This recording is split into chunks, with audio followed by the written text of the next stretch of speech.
Good morning.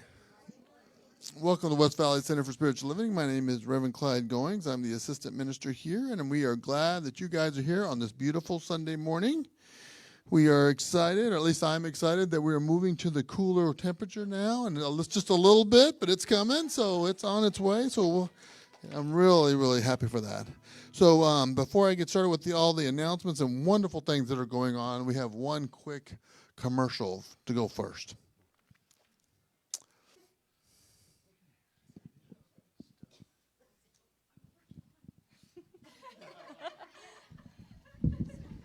She's getting here.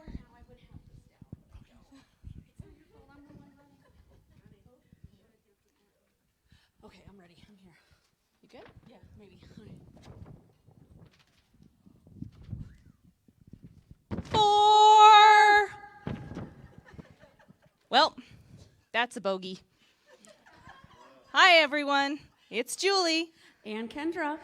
Your Gourmets for God goddesses teeing off for another week of the only fundraiser you can eat. We are at the tee box and ready to take the swing, and it's up to you to get the ball down that fairway. There's only one way to get a hole-in-one. First, you have to come up with an event. Any event will work as long as food is involved. All events are welcome, and you can host at your home, purchase a meal for others at your favorite restaurant, or just plan an outing with food included. You can even plan a virtual event around food. You don't even have to know how to cook to be in the zone here, people. Put away that wood, because planning your event is not a long shot.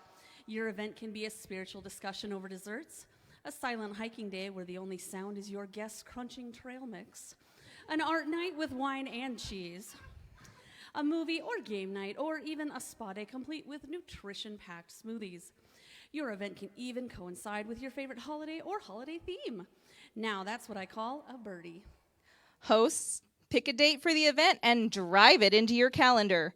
Dates should not be flexible or rescheduled. No mulligans here. We are collecting event donations now. We are on the green, and we need your donation forms turned in no later than Sunday, September 25th. That's next week. It would be a duff if you miss your shot to get in on this amazing fundraiser. Choose your strategy. You can pick up a form at home's base and submit it in person, or you can find electronic and printable versions of the form on our website and email them to us. Either way you choose, you're a champion just for entering the tournament.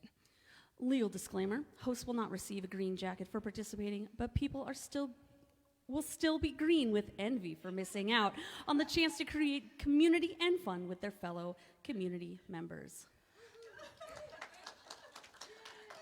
If you want to learn more about hosting an event and for the scoop on this super fun Gourmets for God fundraiser, you can see the information online at wvcsl.com under About Us. Click on Announcements and find the Gourmets for God page. Don't get stuck in the bunker. Get those donation forms submitted today.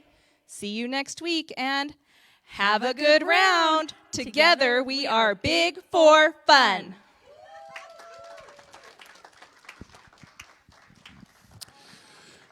Thank you, Julie. So we've planned our meals. We're doing Mexican and we're doing flavors of India. So more to come on that. All right, so we have a lot of really wonderful things going on, so hold on tight because here we go. First is next weekend is the women's retreat, and that's going to be next Saturday from 10 to 4. If you have any questions, see Julie and Sue. And I would say that if you have not attended one of the retreats, I've heard a lot of wonderful things about it. It's a day of a life transformation, so please try to attend that. Speaking of women's retreat, the men did escape yesterday with plenty of time to spare. Yeah, we didn't beat the record, but we did really, really well. So we got escaped out of the room. We had a really, really great time. Another fun item is Zantango tomorrow at 4 p.m. This is with Karen Izzy, and we're bringing creativity and spirituality together. What two beautiful ways to experience God, right? So please join Karen tomorrow at 4 p.m. for that Zantango. Then treasures for teachers. So Nancy, just want to let you know I made an executive decision before she yells out and changes my decision. Just want to let you know in advance. So we are going to do, everybody's going to bring their items for treasures for teachers. If you don't have the list, you can go on the newsletter. It's also, I think, on the website as well. But next, not next Sunday, but October 1st. I'm going to remind everybody again. So we want everybody to bring in their teachers' supplies for schools, and then we're going to deliver it to the teachers so that way they have all of the stuff from us. So we'll just shower them with love. The next item is that we have a Halloween party coming up. We got the great band. They're going to bring in some more people, so we're going to have a great band and music and dancing. And we're encouraging everybody to dress up. Mark and I already have our costumes. I mean, we are ready. We're ahead of the game with everything right now. So, but one thing is we're wanting silent auction items. So if you have any quality silent auction items, art, or anything spiritual or something in your home that you want to donate, please provide to Reverend Karen and bring it in, and then that'll be included in the silent auction. And then the one last, hold on, we got a lot of stuff, right? This is fantastic what we got going on. Tell your friends. That's all I'm going to say. Tell your friends. All right, and then the last thing is Reverend Karen is going to be doing a self-mastery class starting on October the 13th, which is a Thursday. And so she'll tell you more information about that when her time comes up to speak. So that we have a lot of things going on. Please, if you're not on the newsletter, please see Cheryl so she can add you to the newsletter so you can keep up to date on all the wonderful stuff that we have going on here, right? So we show up on Sunday to remember our truth, that we're whole, perfect, and complete. But the rest of the time, we just have a good time. All right, so if you can just sit back, relax, open up your hearts and minds, the Bradfords will bring us in. But before the Bradfords bring us into this, the Bradfords will bring us into our quiet place. Thank you.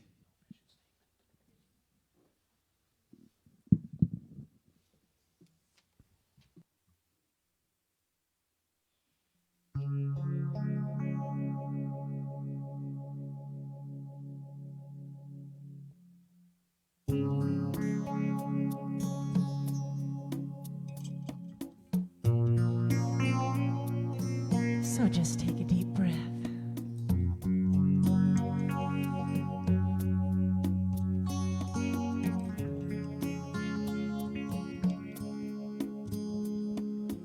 I will make a quiet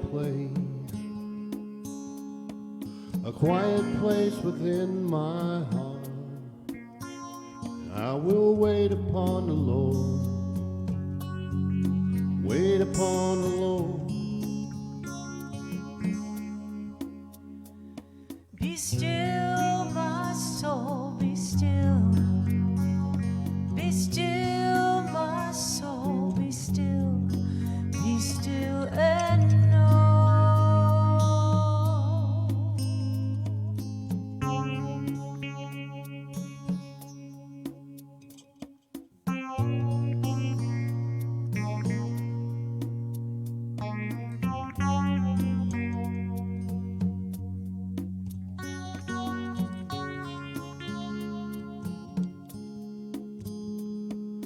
I will make a quiet place within my mind, and I will wait upon the Lord, wait upon the Lord. Be still, my soul, be still. Be still, my soul, be still. Be still and know. I will make a quiet place within my life, and I will wait upon the Lord, wait upon the Lord. I will make a quiet place.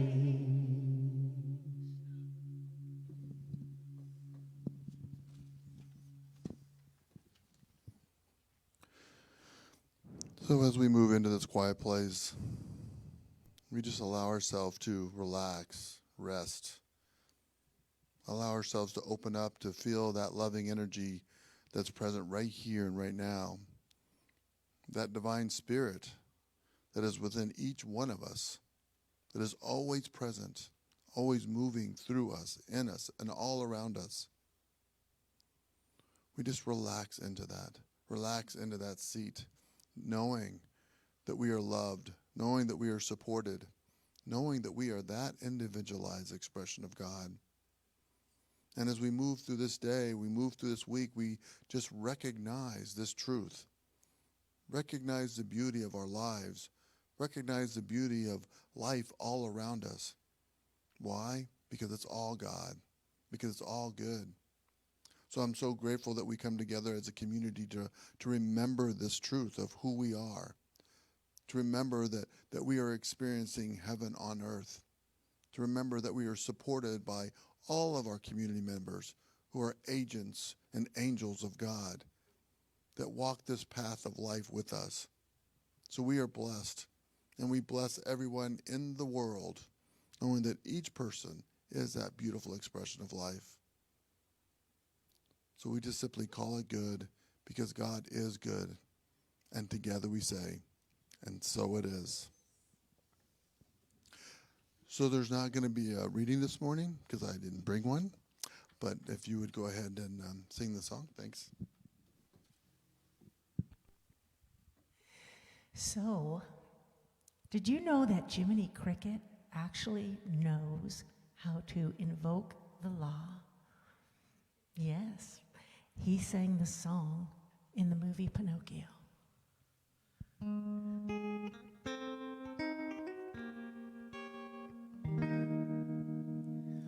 When you wish upon a star, makes no difference who you are. Anything your heart desires will come to you. If your heart is in your dream, no request is too extreme. When you wish upon a star like dreamers do, fate is kind. She brings to those who love the sweet fulfillment of their secret longing.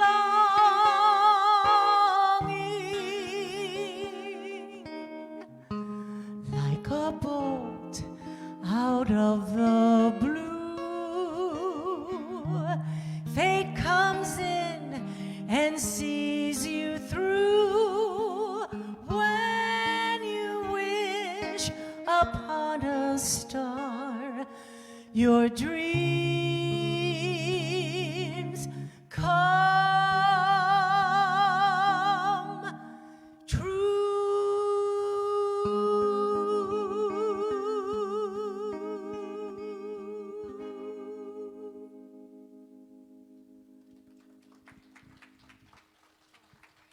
Bradfords. Oh, how lovely. What a treat. Thank you so much. That seemed like it would be really hard to do. You had to be really pretty exacting. Good job, Rod. Good morning, everyone. Good morning. How wonderful it is to see you here today. Welcome to the West Valley Center for Spiritual Living. I'm Reverend Karen Rice, and it's such a privilege to be the leader of this community that has found its wings after the pandemic. And woo, we just are so alive that we don't hardly know what to do with ourselves or how to manage how much social stuff we have coming up on our calendar. It's very exciting. It's very exciting. And I noticed as Clyde was making the announcements that we are doing a little bit of everything. You know, we're taking care of the community with Treasures for Teachers. We're doing social things for us. We're fundraising. We're going to get the carpeting. Thank you for your donations last week. Whoa, we're way over the half point now toward getting the carpet done. I really can see it before the holidays. I think we can really pull it off. I'm quite excited about it. And we just know how to be a community. I'm so grateful for that. Some of the ministers I notice on the listserv are throwing out questions to everybody and saying, well, how are you doing that? We don't even know how to begin. And it just makes me go, wow. We got art, we got education, we got fun, and we like to have fun. I like to laugh when I think Julie and Kendra should do something every week. Kick off every week. That would just make us laugh like that every week. I know it's a lot of work, but boy, we sure do appreciate it. It's really good fun. So I have something to share with you this morning that is about something extremely practical and the way you can take a stream of spiritual principle, apply it in your life today, practice it all week, and you're going to have a deeper understanding of some things we talk about all the time. But I'm optimistic that I have packaged it in such a way you can hear something new. You can find a new way to apply it in your life. And before I go on, Reverend Clyde, it was exquisite to hear your voice in prayer this morning. Thank you for stepping in and filling in at the last minute like that. But that, I don't know, Reverend Clyde, all I could feel in my heart was remembering meeting you, in all those years ago. I don't even know now how, 2015, 2014, whenever you first showed up here. And I said he goes, I'm here and I'm going to be and I went, oh no, we're going to fall in love first. Then we'll have this talk. And we fell in love, I was right. Wasn't I right? And now to hear you pray and to have seen you advance that much in just a few years, it sends chills through me. It's why ministry is such a gift of embodying the title gives you that much experience that you can come and it's a different voice than mine. So I just love hearing it, and I don't get to hear you pray an invocation for this service. Almost, you don't do that usually. So that was an unexpected, rare, wonderful treat today. So the title of my talk, Kathy grabbed it, did a good job with it, Miss Kathy. Invoking the Law of Good is the title of the message today. And I grabbed that title when I was reading in the Science of Mind textbook this quote from Dr. Holmes. You saw a longer version of it up there earlier, but when a farmer plants a seed, he or she invokes the law. When a farmer plants a seed, the farmer knows that there's a corn stalk in this little seed of corn, right? It's done. The farmer knows that. That which follows is done by the mechanical side of nature. And in the mechanical side of nature, there's no volition of its own. So that's what we're talking about today. We're talking about an aspect of the divine life. Oh, pardon me. I'm having such a tickle this morning. A part that has no desire, but is only inclined to follow this law of good. Now, we are always interacting with it. And what that means is just in the same way the farmer puts a seed in the ground and knows what's going to happen, we can have the same level of confidence in the seeds we are continually planting in our own life, because we talk about the mind, our thoughts. Thoughts become things because our mind is the fertile soil of possibility in our own lives. So in this simple quote where he's giving you this practical definition, the farmer plants a seed and then the plant grows, and this is a mechanical element of nature that we don't have to understand. It's just always working. This is the entire explanation of the creative process in the way that we teach it here. You don't need any class. If you understood that, you've got it. It's a lot deeper than that, of course. But it's why Holmes made Dr. Holmes created the symbol, the teaching symbol, we call it, of the creative process, because it explains all of this in great detail. There's a process in life that we are looking at today that functions without any assistance from us. However, when we take in a little knowledge and we begin to see that we can participate in it, we begin to co-create. Not only are we invoking the law of good, but we are creating and participating in our own well-being by being conscious in the choices that we make. So spiritually speaking, as we look at this mechanical side of what we call the law, or spiritual principle, we can see that in a church setting, for example, we talk about invocations and benedictions. Those are prayers that are slightly different than a 5-step spiritual mind treatment that we might do for healing something that ails us, or for calling forward some good in our life that we seem to have a belief that it's limited, but we know it's not, so we do a good prayer for it. But an invocation is where we, at the top of the morning, and Clyde gave a beautiful example of a proper invocation. You're blessing, you're using words, the power of words, to bless or to call forward the inspiration of what is just about to happen. So we do the invocation before. And a benediction is the prayer that usually follows at the end of the meeting. We have a board meeting today. Just a reminder, all you board members, although you all look like you came prepared. The benediction is the closing prayer in which we give thanks for everything that just transpired. What just happened? We give thanks for it. So many teachers in our movement say that invocation is the first 2 steps of spiritual mind treatment, and benediction is the last 2 steps, the gratitude and the release.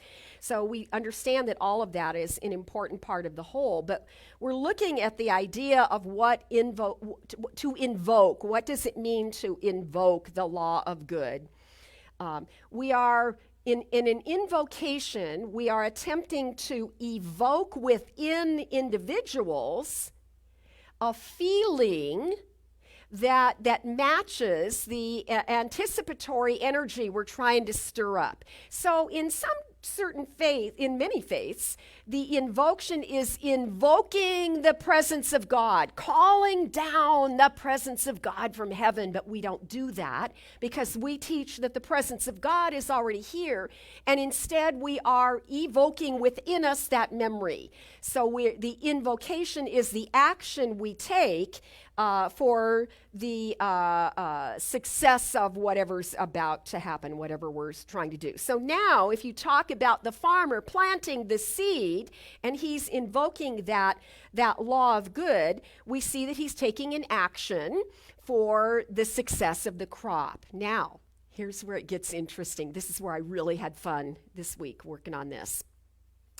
If we take it a step further, you could say that the artist and the musician use the very same law in order to accomplish a very different result.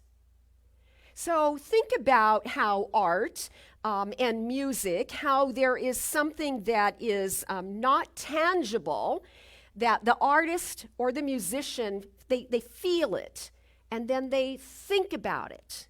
And it begins to come to some kind of an image or an idea for an end result, and then they feel that end result, and that is a part of how we invoke the law of good. That feeling level is very important. The early metaphysicians always called that the involution, that you have to get involved in that inner way. You got to start feeling this stuff before it can evolve into physical form where you can see it, use it, have it, be it, whatever it is that your desired result is. So the artist and the musician start with a thought or a feeling, and by intention, they bring it into something tangible. They create a painting, or they create a symphony. The musician might be someone who writes an entire symphony, which involves lots of other instruments, and they bring it all together to one thing. Now, if we talk about how things come to be, from a language of quantum physics, from the perspective of quantum physics, and here's where it gets really fun, because now this is the marriage of science and spirituality. A quantum physician would say that it's a process. It's a process. So manifesting an idea, this is so good. Manifesting an idea into a reality is not magic. Right? The quantum physicist is a scientist. There's no magic in any of that. So the physicist says this is a process of working with natural principles. And here's the this is an actual word for word quote now. It's the process of working principles, but it's in order to translate energy from one level of reality to another. Yeah. So I get easily lost when quantum physics goes too deep, and it goes deep quickly. But I think that makes so much sense, and I really love that part where they say it's not magic, you guys. This is science. Let's just look at it from a perspective of science that includes spirituality, and now you get a bigger, fuller answer. So here's where that led me then. Then I thought this. When you look at your very own life, so be thinking, don't answer out loud here, just think to yourself. This is private work here. When you think about your entire life, you will see in your mind an image of what you decide your life is from right now in this moment. It'll look different after breakfast or lunch, later in the afternoon. You will see reflected back to you the quality of your thinking, of your thought, and the quality of the feeling that your thoughts stirred up. So what do you see when you look at your life? And so I'll give you a minute to think, just a few seconds to think. What do you see when you imagine this is my life? What is this? Because we all have our own story of what our life is and what our life looks like. And we don't always feel like we participated in creating it to be the way it is, but this illustration should help us take a little ownership in it. So if I look at my life, I notice that the first thing I see is, well, I like the home I live in. I'm pretty satisfied with my neighborhood. I think that if I look at my life, I immediately think of all my books and all my projects and all this stuff I love doing, and I get a reflection of stuff, right? So first thought is often the stuff, what we acquire, what we have drawn into our lives, or what we have decided we can't live without, and that becomes the story of our life. But we're talking about a way that it reflects a quality of our thought and our feelings. And the reason for that is because for everything you desire to have in your life, whether it is a physical thing or a relationship or the state of your finances, whatever that is reflecting to you a divine quality, a characteristic of God, if you will. And from the quantum level, we're going to only look at, it's not an entity when we talk about God, we're talking about the characteristics. So what I can see now when I look at my life is that I have a high regard for beauty. And I like feeling safe in my neighborhood. And if you walk in my house, many of you have been to my house, one of the first things you notice is that I have bookcases on nearly every wall. Every space that can support a bookcase has a bookcase. And that I love books, and I love the messiness of books. I quit trying to put my books away when company's coming over. I just leave them on that stool or next to my bed or on the bed, wherever I stack things. Right? So now let's talk about the qualities beyond the books. Because, see, it's never the thing. It's never the thing. I don't care if it's your finances or your health. It's never the thing. There's a quality. There's a God quality behind it that really matters. So when I played with that and I looked at my life and I looked at my projects and I looked at my books, I thought, you know what? You value information. You know, it's why I love to Google. I love this job because I'm always doing research for you. It's really for me. And I value knowledge.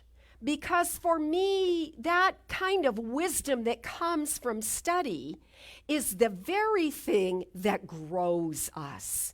So I'm very much dedicated to my own transformation, my own continued evolution. And that's what I value. And that's what I think about, and that's what I feel, and that's where I find I align myself and see that it's not the thing, but it's the way that the characteristics of all those things define where I see my strength and my worth and my value, because we give value to our stuff, right? But it's bigger than just your stuff. So I want you to start to expand right there. Take a breath. I know, it's a lot.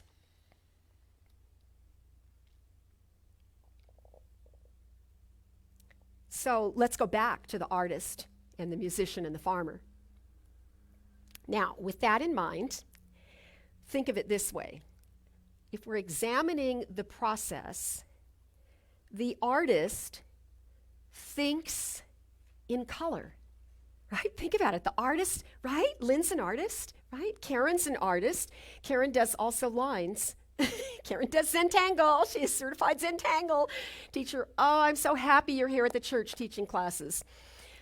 An artist thinks in color. Think about it. Living, bright, vivid colors, patterns.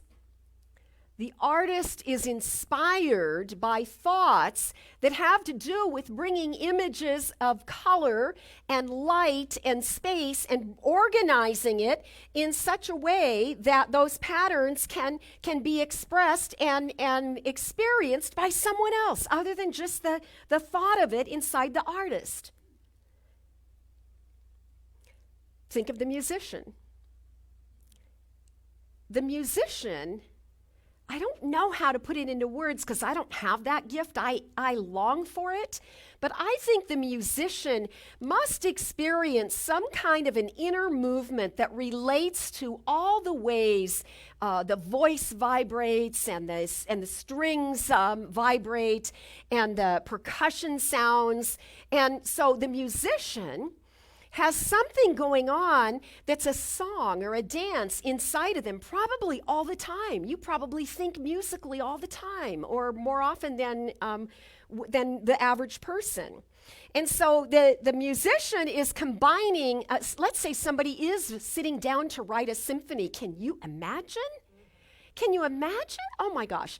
And there, so that musician then is hearing and feeling the effect of different instruments and what will sound good when it comes together. And there's an experience of harmony and rhythm and the pleasure of putting musical notes on a page. But then there's this space between the notes where there's rest spots in the same way that the artist will leave room for the light to be reflected.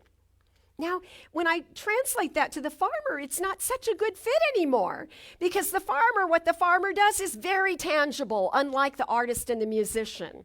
So the farmer now has some kind, if you put those three people in the room, who wants to be the farmer? I got the musician, I got a whole bunch of artists. Oh, I got way more musicians back there too. Farmer is logical. Farmer raised his hand. Oh, writer, you're not a farmer. You are totally not a farmer. You farmer, okay, I got a farmer, good. And you were raised on a farm or a ranch or something, weren't you, Nancy? A lot of gardening. Okay, so there is precision and there is confidence, and there's a high regard for the way life just works because you're very close to nature. It's very tangible and very physical. So what I take that the three different views of look, those three different views. Now you can add the writer. We can make up a whole story about the writer. And then what I'm going to do is ask you a question here, because I, as a minister, my way of seeing the world is about ministering. Ministering.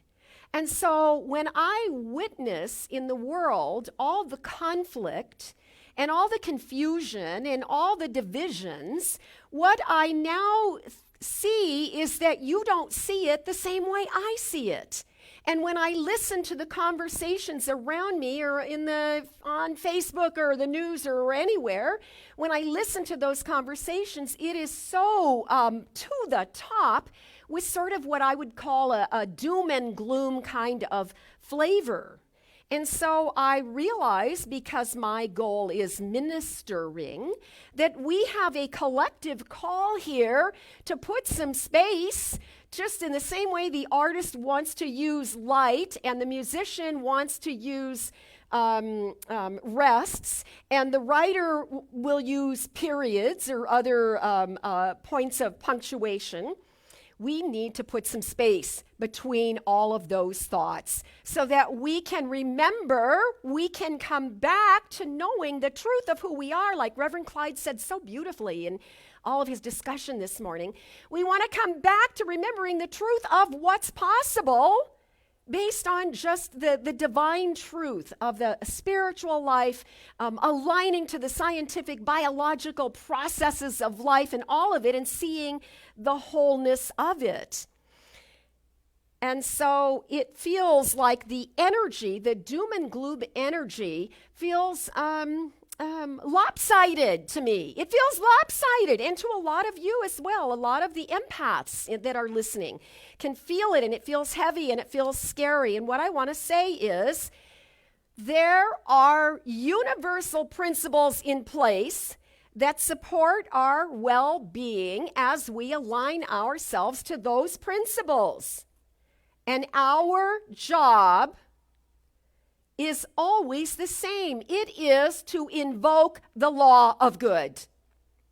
No matter what's going on, we can still invoke in our own awareness, we can participate in invoking the law of good, and we can use it. You see, I think of this often, that we say, Holmes said, almost every recording I've ever heard, there is a power and a presence in the universe. It is a power of good, and you can use it.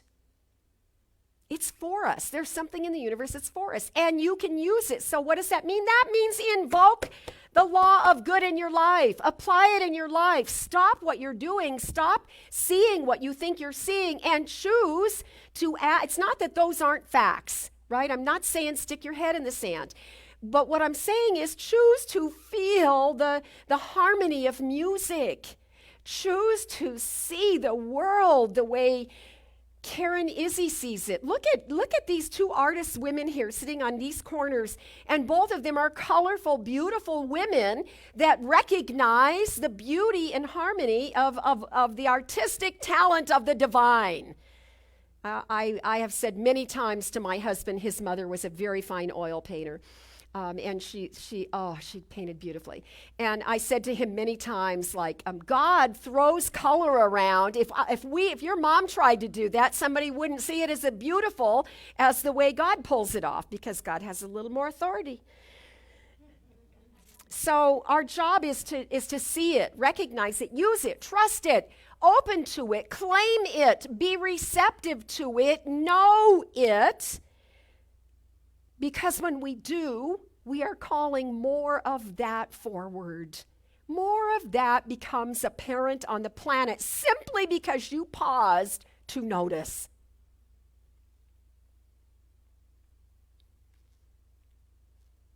So pay attention to the quality of your thinking and the way your thinking makes you feel. It's an old story, isn't it? But Holmes supports this idea in a quote I took from his book, Living Without Fear. Holmes said, the self, you, and that inner self especially, the self is a hidden reservoir fed by a stream whose source rises in the infinite appears to flow out. However, the source and the flow are one. The source and the flow are one, right? God's not an entity sitting on a cloud somewhere. God is the source of all good, or you can call it the universe, you can call it the absolute or the infinite intelligence. I don't care what you call it. Call it boo. I've heard Reverend Cheryl call it boo. It is the source and the flow are one. They're not separate. All the energetic movement that's divine, it's all the same one. However, the flow through us equals our receptivity to it. We did not place the power in us, and we cannot misplace it. This is the intelligent life force that created all things. That's the life force in all things. And that life force is available for all of us to use. Okay, hang on, you ready? I got something for you. Okay. I was thinking about all the ways that there is evidence on the planet that human beings have discovered how to use the life force. And I'll bet, and that could be part of what you play in this week, is to try and make notice as to how we as human beings have picked up on some kind of natural force in the universe and used it. So the first one that came to my mind was the water wheel. Have you ever seen a real working water wheel connected to like a mill? A water wheel next to a mill. Boy, that's a mouthful. So I lived in Arkansas for a spell. I'm going to start talking Southern now. I can feel it. It don't take long. Woo, boy, could my kids draw when we lived there. Not draw. The next town over from us in Bentonville was Rogers, Arkansas. And in Rogers, Arkansas, there was a mill called the War Eagle Mill. It was called the War Eagle Mill because the Civil War battles happened right there. Pea Ridge Battleground is right around the corner from that. So, and that was right on the border of two states, and they were opposite sides. So imagine that. I did not know that when I lived there. The War Eagle Mill, I didn't know what it meant. But anyhow, they built a mill on a stream or a small river, I'm not sure which it is. So where we would go visit, and it was a great sightseeing. We took all our relatives there when they would come to visit because it was quite interesting. The mill is built by a bridge that crosses, and the mill is right on the water, and they built a nice flat wall, and they redirect the flow of water. They kind of channel some of the water over to move through that little channel they make, and the force of the moving water, the natural force of the moving water, spins the water wheel. So the water's flowing through it, and the wheel has paddles or blades on it, and it causes it, and once it gets going, it can really spin. But the real cool part is that inside the mill, where they're making the grist, are the big solid stone blocks that grind the grain, so that they're making flour. So the water wheel is attached to the apparatus that goes in there, and then it turns the top stone. So they're giant stones. So you can go inside the mill, a little gift store, and you can buy flour that they actually made there, and then the bottom stone stays secure. It doesn't move.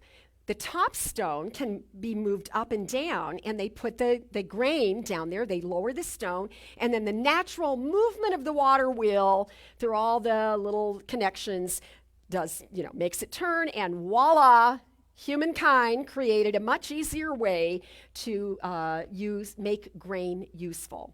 Very laborious process when they didn't have the wheel. Do you know when they made the wheel? You know when they discovered the water wheel? In the 5th century BCE. They've been using it for a very long time. That's 500 years That's halfway between Jesus and Moses. That's a halfway mark between Jesus and Moses. There you go. There's something. And that's a brilliant discovery. And they made lots of other inventions based on using the movement of water. It made me think, 500 years BCE, 5th century BCE, they even believe it was invented by a disciple of Confucius.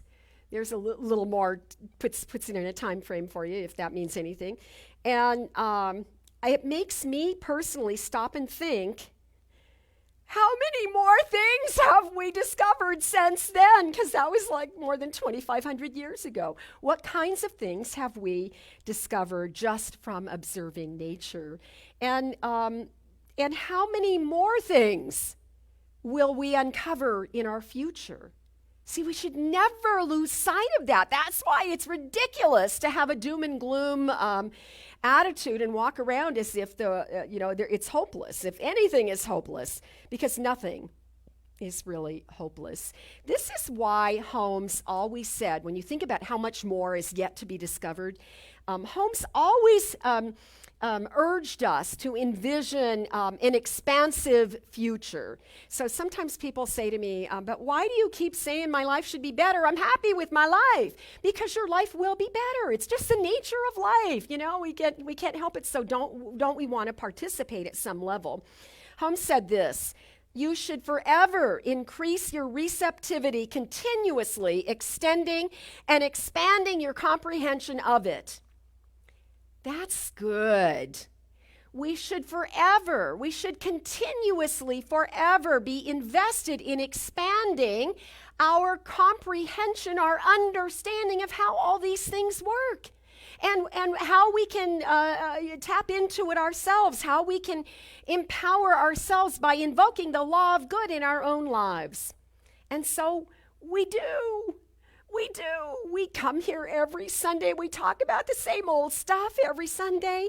And little by little, we are shifting our consciousness. We are shifting our consciousness as a community, so much so that when the minister said, how will we ever get together again? And I'm scratching my head thinking, well, how could we not keep you together? You insisted.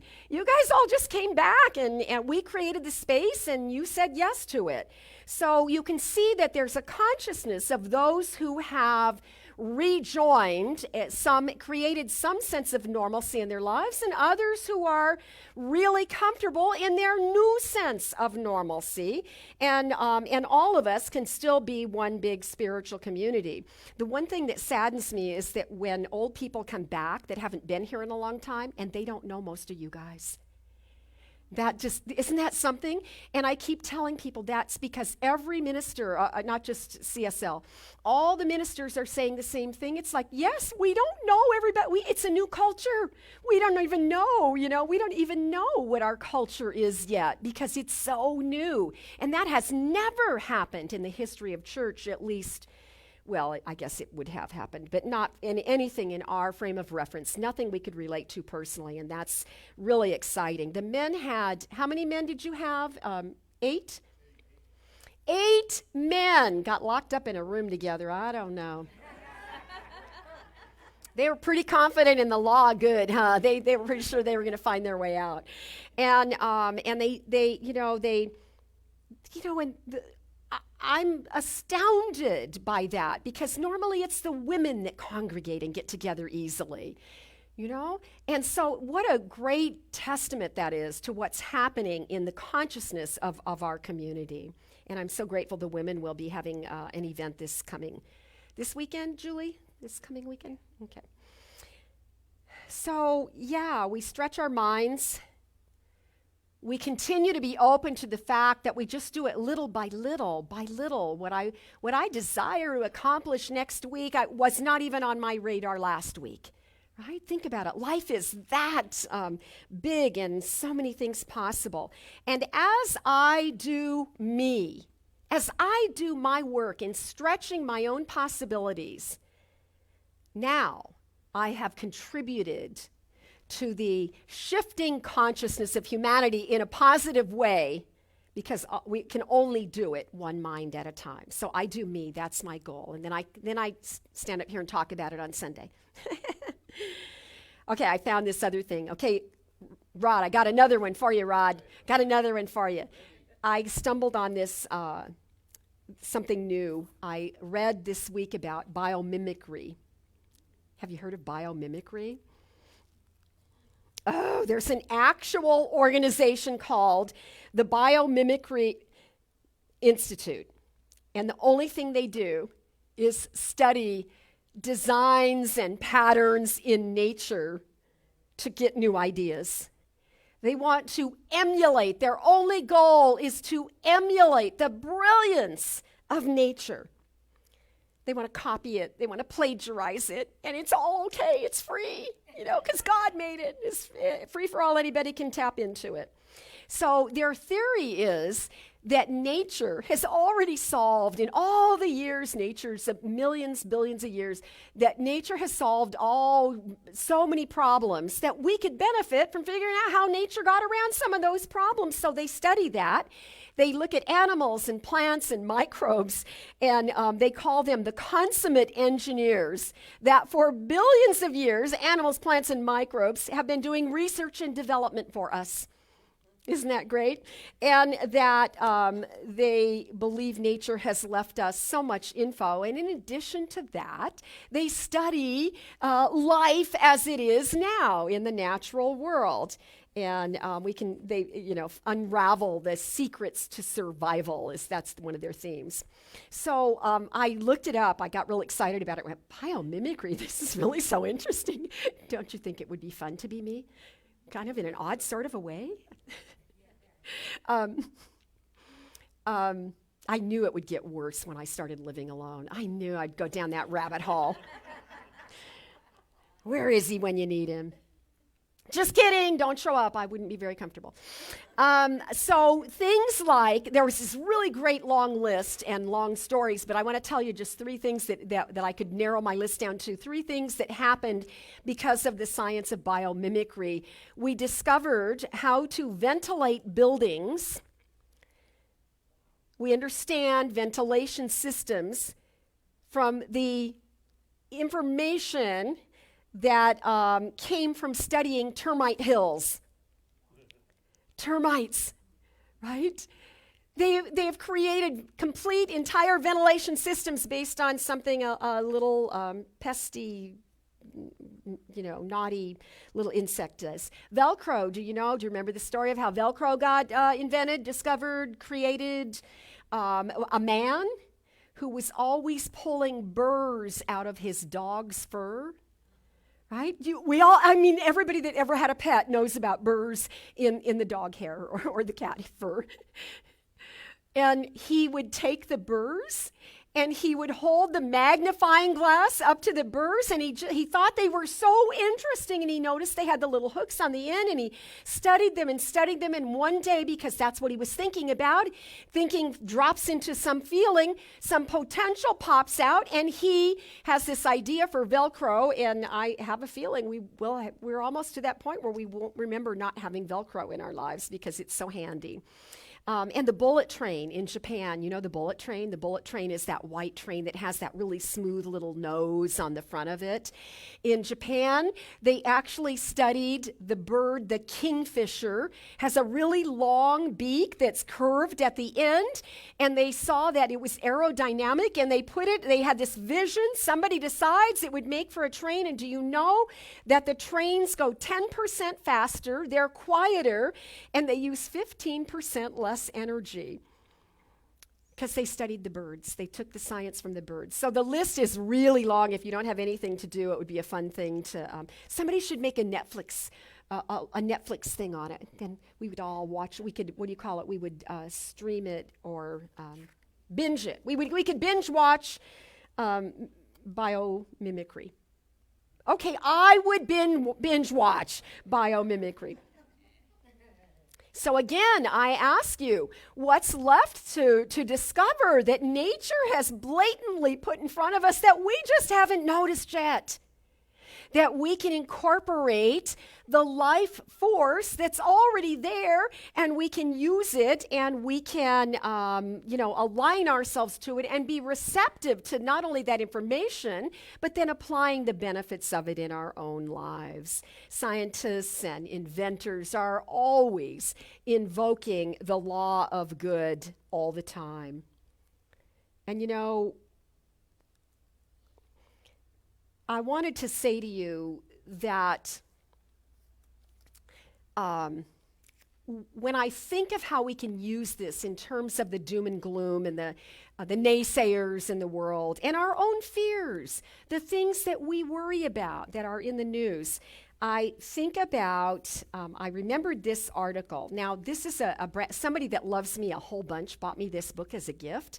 And what this is it's all the Jesse Jennings, Dr. Reverend Jesse Jennings, a CSL minister, all of his Q&A from the Science of Mind magazine for the last many years, from 1991 till almost now, till 21. And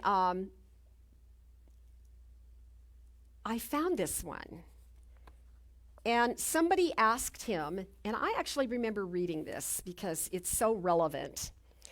Somebody wrote into Dr. Jesse Jennings, who's sort of the expert, at least in the magazine. How do I reconcile my spiritual practice with my alarm at where the country appears to be heading right now? How do I reconcile my spiritual practice? How do I align? What can I do to just feel better? Because what I see going on looks really scary. And so this is how he responded. And I'm not going to read you the whole thing. It's good. It's really good. But I'm going to read you the last paragraph because it's relevant.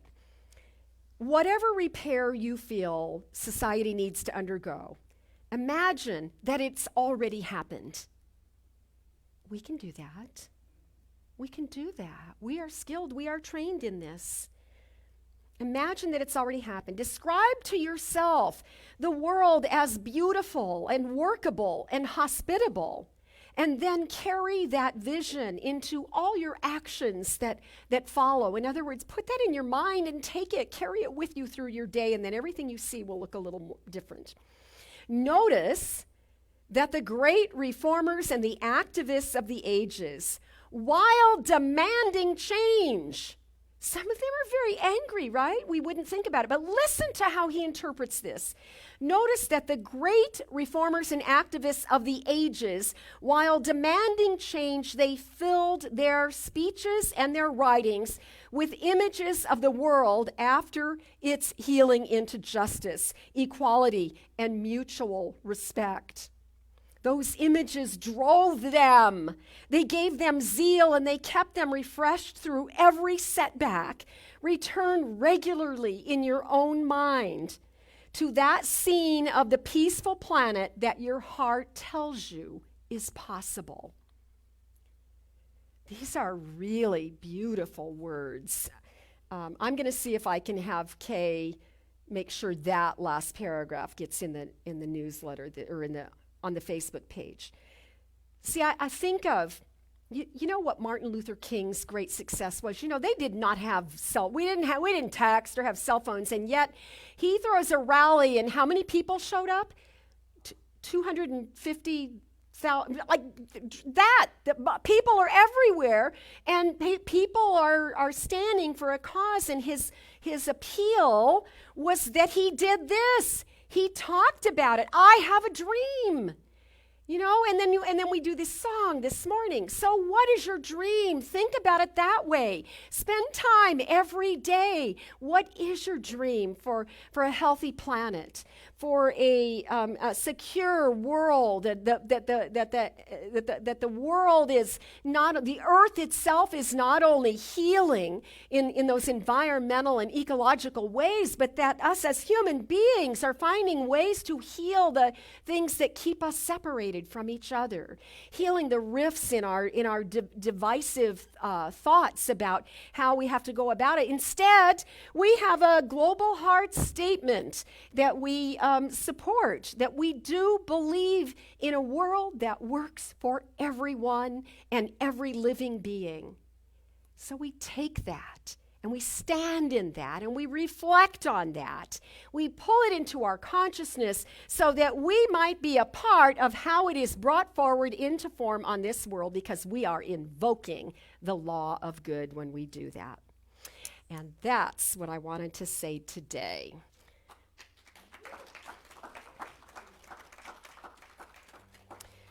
So I believe we should pray.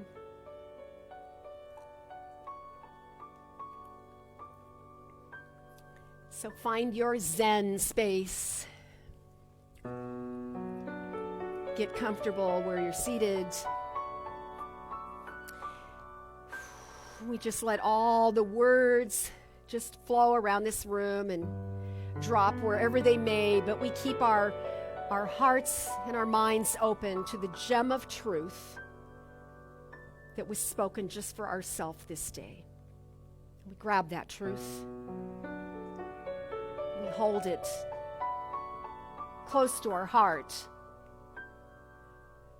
For we know that right where we are is everything we need. And so I feel the love of God in this sacred space. And I know that that sacred space is the indwelling presence of God. It's not a place you could draw an X on a map, but it's right where we are. And so I feel that love, and I open my heart and my mind to allow that expansion to happen, so that there is a bigness, a way that we align ourselves to truth this day, and we know that we are blessed, we are inspired, and we are grateful, and that is the way we are big for God. So just breathe that in. Feel, sense the expansive nature of life. Let us imagine that we indeed are the artist, and that all of the colors flow freely through our own lives and in our minds, and in the sweetness and softness of our soul. We recognize that there is a beautiful piece of work that is birthing itself through our own life, because it is our own life. And like the musician, we feel and hear and sense the music inside of us. We have an instinct to know what sounds go together and how each instrument complements the next instrument. For indeed, we are the choir, we are the band, we are the symphony. For it is the music that sings in us that is called forward. And with the confidence of the farmer, we plant our seeds, and we know with exactness that there's no need to call on the corn every day, corn, corn, corn. No, instead, we rest in peace knowing that the corn is already in the seed, and that it is done with certainty, because of this life force that today we have named the law of good. And so as we open ourselves to become increasingly aware of the presence of that good right here, right now, wherever we may be, we feel that something is rooting and grounding us in this deep, beautiful spiritual awareness, and that something else is blossoming, and that there are leaves blooming and spreading, and this gorgeousness of life itself, represented by that tree of life, is indeed where all the healing wisdom comes from. So in any way, whatever seems to ail us in that physical way, whatever seems to ail us in terms of relationship, wherever there is a call for forgiveness or wholeness, we just know that right in the center of that space is the full presence of God. There is the beauty. There is the truth. There is the wisdom and the peace and the holiness and the joy. And so we are healed. We are healed from anything unlike the good that we desire. We are healed and restored to our wholeness so that we might walk through life with our heads held high in the glory of God in this gift of inheritance, in which we embody and embrace in this day, so that the corn can express the corn truth, so that the tulip can express its tulipness, and so that we can express the being of who we are as the being of life that we have been called to indeed be. So I say thank you, God. Thank you, life. Thank you, infinite Spirit. How wonderful it is to be renewed in these principles, in this truth, and to participate in our own well-being. I release the words of this prayer into that dynamic law that always responds affirmatively. I let it be, and together we say, and so it is. Amen.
Thank you, Bradford. All right, so now's the time to remember the abundance of our life and the abundance of our community. So I want to remind everybody that we do not pass around the offering plate. We have drop boxes in the back of the room. We have drop boxes on the way to eat, and we have the drop boxes in the bookstore. So we appreciate any tithe that you provide for our community. So let's say our giving affirmation together. I live in a consciousness of good. Divine love blesses and multiplies all that I am, all that I have, all that I give, and all that I receive. Thank you, God, and so it is. Please stand for our last song.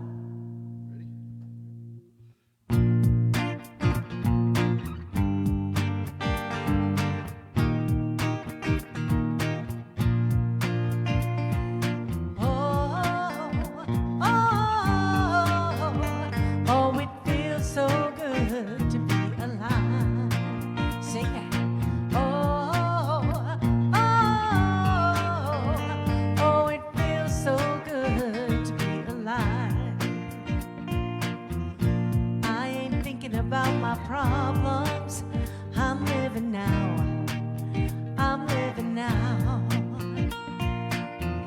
and I ain't gonna worry about the future. I'm living now, so put your hands up if you feel like having a good time. Put your hands up if you're sharing love with all. Raise your cup if you're hopeful for tomorrow. Put your hands up if you're ready to have some fun. Now sing it. Oh, oh, oh, it feels so good to be alive. Oh,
All right, so if we can say our closing affirmation with me.